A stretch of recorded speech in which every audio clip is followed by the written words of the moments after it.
Thank you so much, Mas Minister of Education in Indonesia. Thank you. We would like to learn a lot more about the policy approach and the thought about early childhood in Indonesia, development, regulation, and so on. So I read and heard on some occasion you said about that early childhood should be scientific process, and it should follow how the children learn. Maybe is it about the child-centered, about play-based learning? If you could elaborate on that part. Sure. I think it's a combination of both science and art. Science in the way that if you do not understand how a child actually learns and how the science behind learning, Right. then it's going to be very difficult to understand if you're doing something that is positive or negative. Right. Because there's always a potential for both when you're interacting with a child. There's always a potential for positive learning and not learning, or even worse, negative impact to the child. Right. The other element of it is the art. And the art comes from a combination of emotional connection to the child, as well as intuition. And in early childhood, the intuition part is, I think, even more important than the scientific part, but it doesn't mean that the scientific part isn't important.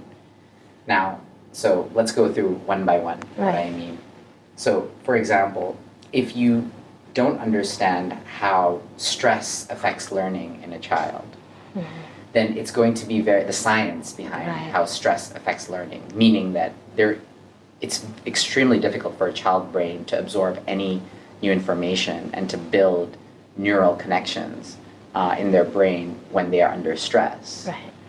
Then you would not be able to understand that pressure and aggressiveness in approaches to teach a child, it will not work, especially early child. And in fact, this is true of all humans until they get older, but this is especially true for early childhood education.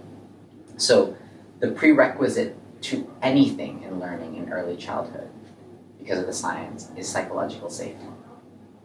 That child needs to feel safe and secure before their brain can develop effectively. So basically you're talking scientific, it's more on the brain development. Correct. So the educational learning should follow how the brain works. Yes. And if teachers in early childhood understood that science behind stress and learning, then they will understand that actually the most important part, before they even start with strategies on how to teach, is to create an environment that feels safe and secure for the child. So it sounds like you believe that according to the brain development, the first 5 years will be a good or a golden period of the development of the brain. Yes. So, the whole world kind of got this wrong. The science behind early childhood education has proven that actually the science and the social science of it has proven that the highest return on investment you can have to a human is actually in the first 5 years. And it keeps going. It's actually in the first 2 years, first 3 years. It's a kind of the earlier, basically the principle is the earlier you go, the higher return on any investment. That's amazing actually, because we did actually the study, that research about the impact of the early childhood investment on the return on that investment. Of course, but the reality in the world is very different. The amount that governments and people and the private sector spends on higher education is multiples of lower education, is multiples of early childhood. And the problem with that is that societies tend to want to see quick results. And because the return timeline takes so long to see the results of early childhood, often they don't get the amount of resources. If you were purely scientific about this, you would spend the most on early childhood education and then spend less as you get older. But unfortunately, we live in a real world with political considerations that need quick wins, so we need to find a balance between those two things. I think on the other side is the art and the intuition. It's the most important characteristic of a great teacher, whether early childhood or anything, is the why. Why did they become a teacher? That is the single most important, in my view, the most important determinant of whether that person has the highest potential to create learning in a child. And for early childhood, that's even more important. Because the why has got to be, I want to make this child grow. It's not just a job, like killing the time, right? Yes, it's just simply impossible. And it's much easier to stimulate the why in early childhood. For some reason, young children inspire more of that nurture and care than older kids. And therefore, you've got a lot of these early childhood educators who genuinely have an emotional connection to their young kids. Right. It's hard, right, not to care when you see, Right. these cute, growing, curious children. But the most important part in that element is the growth mindset that teacher has, not only to themselves, but to the child. So the underlying belief and assumption needs to be that I believe that this child can learn. Right. Without that belief, there will be no learning done in that relationship, because learning happens in that interconnection between that mentor and mentee. So if you have a teacher that believes that intelligence is fixed, if you have a teacher that believes that actually everyone's born with a fixed level of intelligence, your probability of learning for that child with that mindset being owned by the teacher is very low. So you agree with Carol Dweck in terms of the Absolutely. growth mindset, let's study. And it makes perfect sense too. Exactly. It makes perfect sense. Right, by saying that the art of it, why the teachers need to know why they become a teacher, is the child-centered philosophy, right? Because you have to look at the child, if you could elaborate. That's right. The child-centered learning is then we get into the activities. Like, what do you do, right? And that's where the child-centered learning is most important. That, trying to force a 3-year-old or 4-year-old, anyone who's had a 3-year-old, 4-year-old will understand how difficult it is to force them to do something that they're not engaged in. Right. And therefore, no learning can happen without that engagement. So when we talk about the strategies and the first competency you need, this is after the why and the heart and the intuition is solved. Then your first competency as an early child teacher is, can you engage the child? Right. Is that child paying attention to you when you talk? Right. Is your tone and voice and diction, is it able to capture one student, and is it able to capture the classroom? Right. And you'll see very obviously the best early childhood teachers are the ones that can engage their class one-to-many, using voice, using tone, using melody, using all kinds of strategies. They have to be paying attention. So the artist teaching there is for the teachers need to know if they need to modify what they have planned, because the children respond differently from what you planned, and the other kids respond something else. Correct. The second key strategy is participation, right? The second key, which is a child, a 3 or 4-year-old or 5-year-old is not going to be able to fully immerse themselves in any type of activity unless they are participating in that activity. Right. So, outside of like reading, that is kind of like more of a passive, which is great, by the way. I'm reading out. They need to be doing stuff. Right. They need to be hands-on and actually building stuff or playing with stuff or physically tackling problems, like going up a ramp, going down a ramp. And the doing part is such an important component of the learning, because that's at the same time engaging as it engages the child holistically. There is this weird arbitrary difference between cognitive and physical coordination, which scientifically is just not correct. It's all connected. Right. How you move your body and your motoric skills are intrinsically connected to your cognitive capacity and abilities. At the end of the day, what moves your limbs and arms makes you able to write, makes you able to walk, makes you able to run and to climb, are all cognitive capabilities that are connected to your motor systems. So basically the brain or the cognitive side, the function with the CEO of the brain executive function, is actually control or order the movement, right? Yes, and that's why holistically, you have to make sure that early childhood education is something that triggers all of these components, because they all train the same thing. The connection between crawling and brain development, for example, shows this.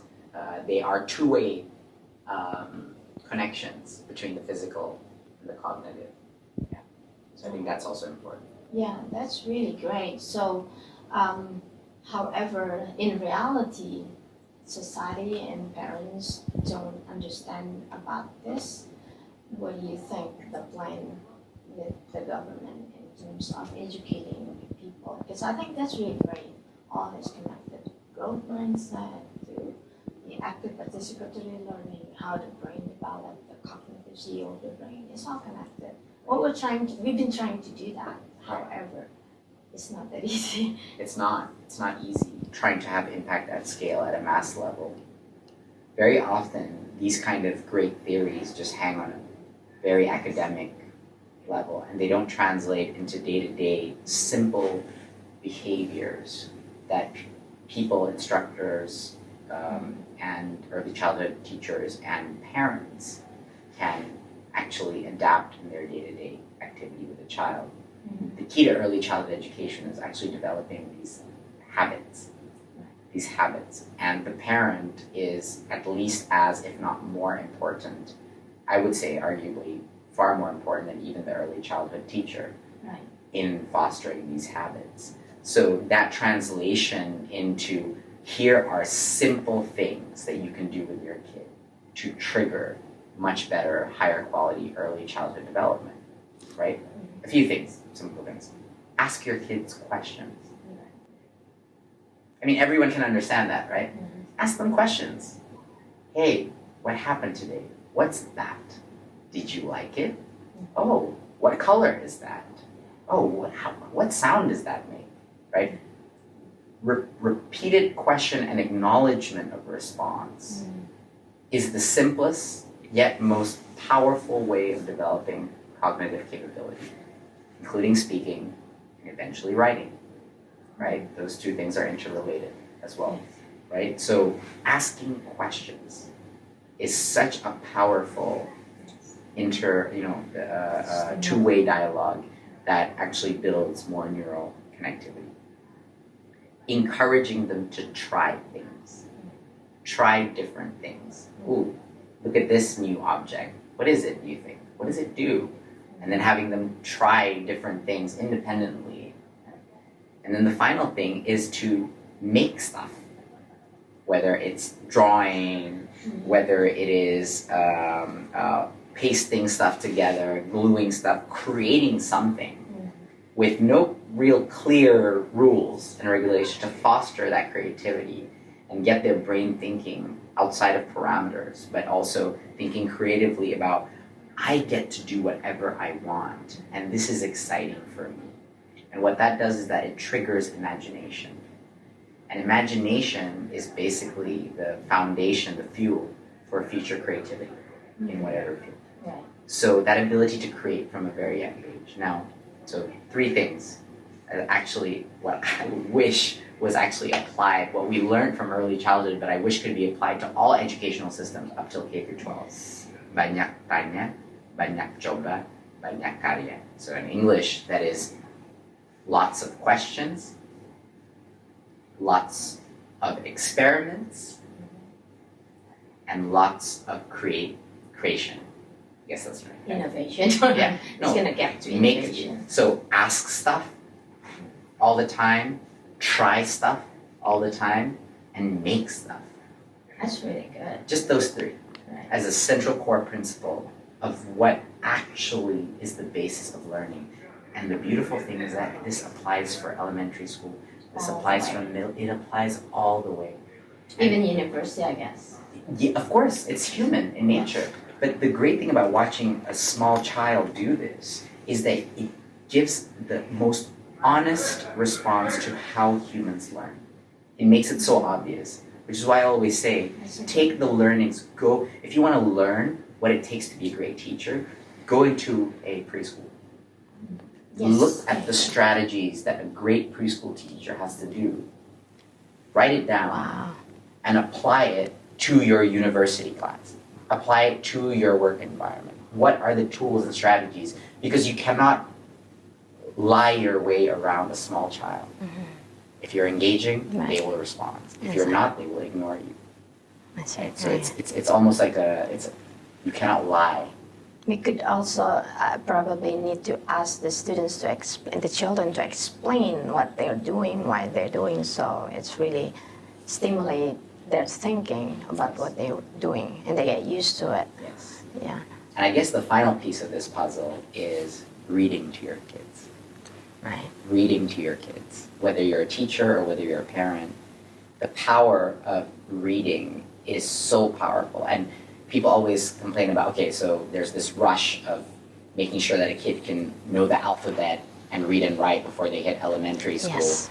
And it's a huge problem in Indonesia because they're actually, they seem to be advanced initially, and then by grade 3 in elementary, grade 4, they're already behind. Because they've lost that love of reading Exactly. completely. And so we're basically amounting debt early on, right? Mm-hmm. And then paying for it later on. Mm-hmm. Just to make sure that we want our, so Indonesians apparently in some studies have one of the highest early literacy rates, and then we have one of the worst later on. Right, the literacy. 60, number 60s. They don't understand what they actually read. I guess that's very important for the parents to know that the government regulation is actually not requiring elementary to have kids to be able to read when they enter elementary. Sure, but the government can say all they want, but if by the time you hit grade 1 and 2, the curriculum already requires you to do this level Right. of reading and writing, then of course all the parents will push their kids to be able to survive grade 1 and 2 in elementary education. So So the key is to actually go to the elementary, upstream, go up, one up, and in the elementary school education, create maximum flexibility in when do you want to start teaching the hard, requiring the hard writing, the hard abilities, and even mathematics as well.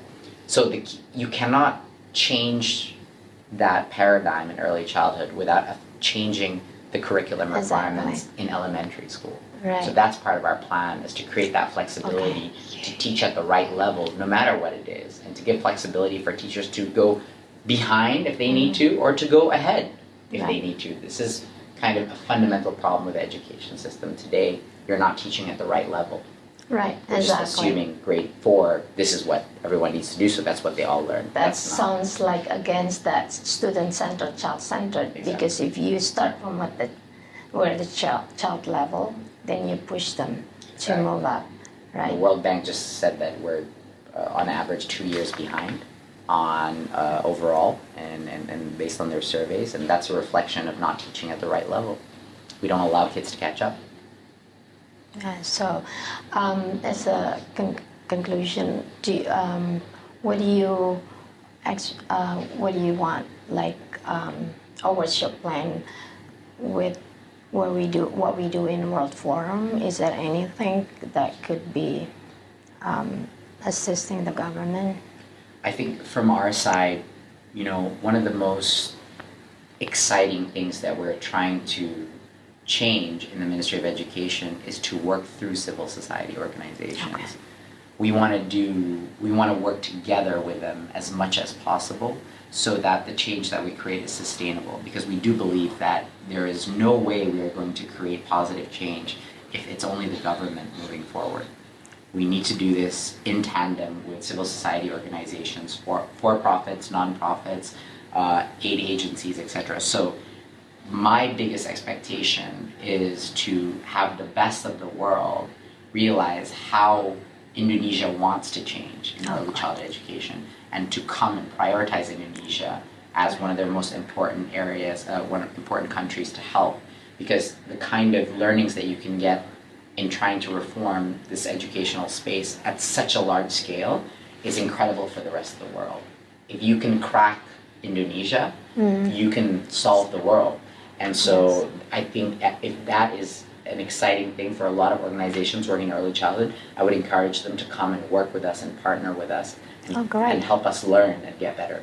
Great. So you're not closing the idea that one day World Forum will be held in Indonesia? No, I'm not. Of course not. I would love that. Great. Yeah. Great. Okay, Mas Minister, thank you so much for the Thank time. you. That was really powerful and great information about your ideas and plans about early childhood.